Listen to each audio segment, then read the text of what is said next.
Hello friends, আমি দেবজ্যোতি। তো আজকে আমরা এমন একজনকে নিয়ে কথা বলবো যিনি ইতিহাসের পাতা থেকে আস্তে আস্তে হারিয়ে গেছেন। অনেকে হয়তো তাকে চিনবেও না, বা যারা হয়তো তাকে চেনে তারাও তাকে হয়তো একটা ইমেজে তাকে চেনে, একটা রূপে চেনে। তিনি যে এত বড় স্টার ছিলেন তারা হয়তো সেটা জানে না। তো আজকে আমরা কথা বলবো বাংলার এক মহিলা সুপারস্টারকে নিয়ে, এবং তিনি আক্ষরিক অর্থেই সুপারস্টার। সেটা হচ্ছে সন্ধ্যা রায়। তো আমরা যখন বাংলার সুপারস্টার ভাবি, মহিলা সুপারস্টার, আমাদের একজনের নামই মনে আসে, সেটা হচ্ছে সুচিত্রা সেন। সন্ধ্যা রায় যে কত বড় স্টার ছিলেন এটা কারোর আইডিয়াও নেই। তো সন্ধ্যা রায় জন্ম হচ্ছে বাংলাদেশের যশোরে, এবং বহু মানুষের যেরকম গল্প, দেশভাগের পরে তারা এখানে চলে আসেন এবং তাদের একটা সর্বহারা হয়, তাদের একটা অর্থ কষ্ট হয়। সেই সময় রাজেন তরফদার তাকে স্পট করেন এবং তাকে লঞ্চ করেন, এবং তার পরবর্তীকালে রাজেন তরফদারের বিভিন্ন কালজয়ী সিনেমা, সেটা পালঙ্ক হোক, সেটা গঙ্গা হোক, সেখানে তিনি অ্যাক্টিং করেছেন। সত্যজিৎ রায়ের বহু সিনেমায় অ্যাক্টিং করেছেন। তরুণ মজুমদারের সিনেমাতে তো করেইছেন, সেগুলো প্রচুর ক্রিটিক্যাল অ্যাক্লেম হয়েছে। তরুণ মজুমদারের সাথে একসময় তার প্রিয়ও ছিল, পরে সেপারেটেড হয়ে যান। তো প্রচুর ক্রিটিক্যালি অ্যাক্লেমড রোল আছে, প্রচুর পুরস্কার পেয়েছিলেন তিনি। আজকে আমরা তার স্টারডাম নিয়ে কথা বলবো, তার কমার্শিয়াল অ্যাপিল। কারণ তার যে সিনেমাগুলো ছিল, সেটা বাবা তারকনাথ হোক, সেটা ঠগিনী হোক, সেটা ফুলেশ্বরী হোক, টগরি হোক, সেগুলো কি লেভেলের বিজনেস করতো আইডিয়া নেই। মানে বাড়ির যারা বড়রা আছেন, একটু বয়স্ক দাদু দিদা, এদেরকে জিজ্ঞাসা করবেন যে সেই সময় মানুষ এই সিনেমাগুলো কি পরিমাণে দেখতো। মানে সেই সিনেমাগুলোর যদি আমরা বক্স অফিস ডেটা এখন বার করি কোনো রকম ভাবে, এবং বর্তমানে এই টাকার ভ্যালুতে, আজকের টাকার ভ্যালুতে অ্যাডজাস্ট করি, তো এখনকার বাংলা সিনেমা জাস্ট লজ্জা পাবে যে সেই সময় সেই সিনেমাগুলো কি ব্যবসা করতো। আর এগুলো কিন্তু ফিমেল সেন্ট্রিক সিনেমা। তিনি অন্যান্য সিনেমা, অন্যান্য বড় নায়কদের সাথেও করেছেন, উত্তম কুমারের সাথে করেছেন, সৌমিত্র চট্টোপাধ্যায়ের সাথে করেছেন, কিন্তু এই সিনেমাগুলো, এগুলো কিন্তু মেনলি ফিমেল সেন্ট্রিক সিনেমা, যেখানে মানুষ সন্ধ্যা রায়কে দেখতেই আসছে। এবং তার স্যালারি কি হতো বলুন তো? তিনি একটা পয়সা আগে থেকে নিতেন না সিনেমা করার জন্য। তিনি সিনেমাটা রিলিজ হতো, সিনেমাটা রিলিজ হওয়ার পরে তিনি পুরো মেদিনীপুরের ডিস্ট্রিবিউশন সার্কেলটার পয়সাটা তিনি নিজে নিতেন। আগে থেকে তিনি একটা পয়সা নিতেন না। মানে নিজের স্টারডামের ওপরে ভরসা, দেখতে পাচ্ছেন যে আমি আগে থেকে একটা পয়সা নেব না, সিনেমা তৈরি হবে, সিনেমা রিলিজ হবে, পুরো মেদিনীপুরের, তারপরে যে ব্যবসাটা করবে সেই পুরো মেদিনীপুরের ডিস্ট্রিবিউশনের ওই সার্কেলটার পয়সাটা পুরো আমার, ওটাকে আমি স্যালারি হিসেবে নেব সিনেমা রিলিজের পরে।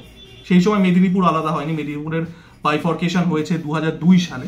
তো একটা হিউজ এরিয়ার তিনি ডিস্ট্রিবিউশনটা সিনেমা রিলিজের পরে নিতে, নিজের স্টারডামের প্রতি এইরকম ভরসা যে আমি আগে থেকে টাকা নেব না, সিনেমা তৈরি হলে লোকে আমাকে দেখতে যাবে, আমি মেদিনীপুরের থেকে টাকাটা তুলে নেব।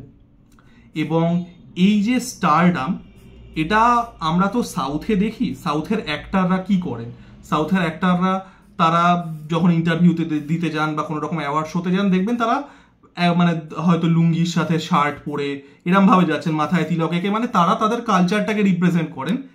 তারা তাদের যে মানে একটা যে হিরো বা একটা স্টারের যে গ্ল্যামারাস ইমেজ, তারা কিন্তু সেইটা ভেবে যান না। তারা জানেন যে তারা তাদের কালচারের সুপারস্টার, তারা তাদের কালচারটাকেই রিপ্রেজেন্ট করেন, তাদের যা কালচারের যে বেশভূষা সেটাই করেন। এটা সন্ধ্যা রায়ও করতেন। সন্ধ্যা রায় অশনি সংকেত, সত্যজিৎ রায়ের অশনি সংকেতের জন্য তিনি বার্লিনের একটা ফিল্ম ফেস্টিভ্যালের একটা পুরস্কারের জন্য মনোনীত হন। এবার যারা হলিউডের অ্যাওয়ার্ড শোগুলো দেখেন তারা জানেন যে রেড কার্পেট ফ্যাশন, এটা একটা আলাদা জিনিস। মানে এটা একটা ফ্যাশনের আলাদা ব্রাঞ্চ, এটা একটা আলাদা, it is an industry in itself, যে রেড কার্পেট ফ্যাশন। সন্ধ্যা রায় রেড কার্পেটে কি পরে হেঁটেছিলেন বলুন তো? লাল পাড় সাদা শাড়ি। এই হচ্ছে, এই রকম স্টার আমাদেরও ছিল। যে আমি একজন হিরোইন, আমি একটা এত বড় ফিল্ম ফেস্টিভ্যালে গেছি, আমার ওই হিরোইনের গ্ল্যামারাস ইমেজ বা একটা সার্টেন ফিজিক্যাল অ্যাপিয়ারেন্স বা তাদের যে সেক্স অ্যাপিলটা আছে সেটা হাইলাইট করবে, এরকম কোনো ড্রেস কিচ্ছু না। আমি স্টার, আমি আমার কালচারকে রিপ্রেজেন্ট করছি। লাল পাড় সাদা শাড়ি পরে তিনি গেছিলেন, এবং সেটা তিনি পরবর্তীকালে ফিল্মফেয়ার অ্যাওয়ার্ড পেয়েছিলেন যখন তিনি গণদেবতার জন্য, সত্যজিৎ রায়েরই সিনেমার একটা, সেই সময় রিজিওনাল সিনেমাকেও ফিল্মফেয়ার দেওয়া হতো, সেখানেও তিনি তাই শাড়ি পরে গেছিলেন। এইরকম স্টার বাংলাতেও ছিল। এখনকার স্টারদের কি হয়? এখনকার স্টারদের আগে থেকেই একটা মানে অঙ্ক করা থাকে যে আগে থেকে এই স্যাটেলাইট রাইটস বেচে দেবো, তারপরে এই মিউজিক রাইটস বেচে দেবো, এখন তো ওটিটি এসছে, ওটিটি রাইটস বেচে দেবো, সিনেমা বক্স অফিসে যা হয় হোক গে যাক, আমি আমার বিয়েটা তুলে নেবো, আমি আমার টাকাটা তুলে নেবো। এটাতে বলির পাঠা হয় হচ্ছে ডিস্ট্রিবিউটার আর থিয়েটার মালিকরা, প্রডিউসাররা স্যাটেলাইট বেচে টাকা তুলে নিচ্ছে আর হিরো হিরোইনদেরও পকেট ভরে যাচ্ছে। এটা তো স্টারডম নয়, মানে ওটিটি রাইটস বেচে দেওয়া, থিয়েট্রিক্যাল রাইটস বেচে টাকা তুলে দেওয়া, এটা তো স্টারডম নয়, এটা বিজনেস মুভ। স্টারডম হচ্ছে আমি আমার নিজের যোগ্যতায়, আমি আমার নিজের ধকে হলে লোক আনবো, এটা হচ্ছে স্টারডম, যেটা সন্ধ্যা রায় করতেন।